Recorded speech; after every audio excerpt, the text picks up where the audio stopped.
It's a new year and a new chance for you to make a fresh start with your compliance. For the next 31 days on the FCPA Compliance Report, we're going to be bringing you a daily tip, strategy, or idea that you can use to improve your program. Here's your host, Tom Fox, the Compliance Evangelist. This month's sponsor of 31 Days to a More Effective Compliance Program is Affiliated Monitors. Founded in 2004, Affiliated Monitors provides professional, independent integrity monitoring and ethics and compliance assessments nationally and internationally and across almost all industries.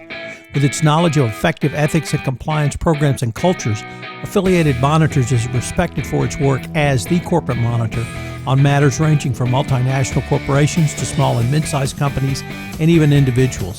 Having served in over 750 monitorships, no one has more experience as an independent monitor than the team at Affiliated Monitors. For more information on how an independent monitor can help improve your company's ethics and compliance program, visit this month's sponsor, Affiliated Monitors, at www.affiliatedmonitors.com.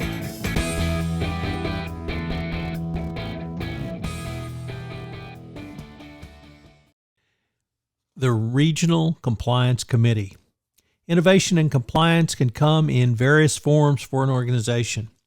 Innovation can appear in structural form. You can move compliance more deeply into your organization with a new or different structure. One I have seen success with is the Compliance Committee, more closely tied to the geographic market in the field, or the Regional Compliance Committee. Two of the most common compliance-focused committees are those at the board level and those which sit between the CCO and the board, usually consisting of senior executives such as members of the company's executive leadership team. However, a regional compliance committee can help the corporate function and more effectively ensure employee and business partner engagement with compliance by integrating compliance into every aspect of function and generating the necessary information to continuously improve the overall compliance function.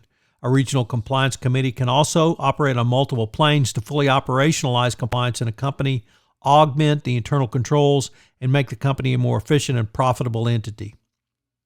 Most companies have a board committee dedicated to ethics and compliance, or something like a board audit committee, which the CCO will report directly into. Once again, there are many companies with senior executives populating another level of oversight with the compliance committee between the board and the CCO. A regional compliance committee, formed at the regional level, helps to create more direct ownership, accountability, and valuable transparency for the compliance function. This moves compliance down into all levels of a company's operation. This approach also significantly improves the consistency of a compliance execution and helps to ensure business objectives are achieved in a legally compliant fashion. A regional compliance committee does not have the primary responsibility for internal investigations, but is charged with reporting any known compliance issues to the CCO. A regional compliance committee can provide clear and frequent compliance-related communications on related matters throughout the region, strengthening a company's compliance culture. It allows compliance topics to be more thoroughly discussed at regularly occurring operations meetings. A regional compliance committee can have communication structures designed to facilitate communications up the chain and down the chain. This allows a CCO to have a more direct set of eyes and ears closer to the ground. Finally, the committee gives the compliance function greater visibility within the organization because compliance has moved further into middle and lower management levels of an organization literally on a daily basis. So who should be on a regional compliance committee? It could include some or all of the followings: regional vice president, regional E&C director, regional legal and compliance director, regional HR director, regional finance director, regional trade compliance director, supply chain director, sales director, and senior representative of operations. The composition of the Regional Compliance Committee, coupled with their structures, allows compliance to be fully operationalized into a company's global organization. What about authority and responsibility? It can have some or all of the following: assist in identifying not only potential compliance risks in the regions, but also reputational risks to the organization. Establishment of goals and metrics to measure against compliance goals. Exercising oversight of the implementation and effectiveness of the company's global compliance program in the region.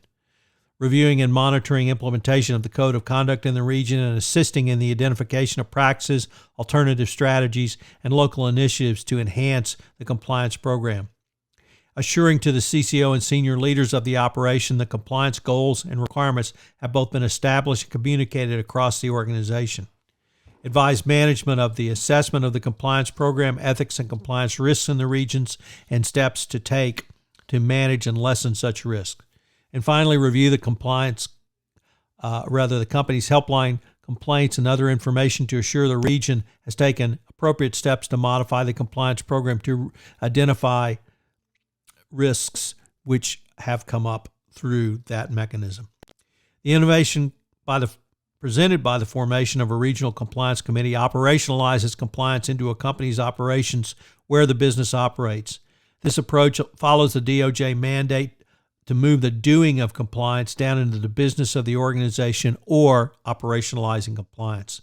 The makeup of the Regional Compliance Committee, including the compliance representative, is also populated by representatives of other disciplines within the global organization. Obviously, this allows a richer and more holistic approach and helps to cut across horizontal silos. All of this works to add a dimension not seen or even discussed in the compliance profession. The accountability and oversight down to the regional level and compliance monitoring, reviewing, assessing, and recommending that is deemed necessary will provide additional endorsements up through the organization that the company is actually doing compliance. In compliance, it is execution where the rubber meets the road. A regional compliance committee can provide your compliance program a unique structural innovation to perform these functions. So what are today's 3 key takeaways? Well, let's start with that last point. Innovation can occur in structural changes to your compliance function. Are you able to change the structure which makes your company more innovative? 2, a regional compliance committee puts compliance closer to the ground in geographic regions outside of the United States. And finally, never forget that a regional compliance committee facilitates the execution of your compliance program. Execution is where the rubber meets the road. That's what determines the best practices implemented in a coherent manner going forward. I hope you will enjoy the entire month on innovation and compliance and this month's offering of 31 days to a more effective compliance program. If I could ask you to do so, would you pass on to at least one person this podcast series on the nuts and bolts of compliance, as I'm trying to expand my audience base for 31 days to a more effective compliance program. I hope you'll join me again tomorrow where I take up another topic in innovation and compliance. Thanks again for listening. 31 Days to a More Effective Compliance Program is a production of the Compliance Podcast Network.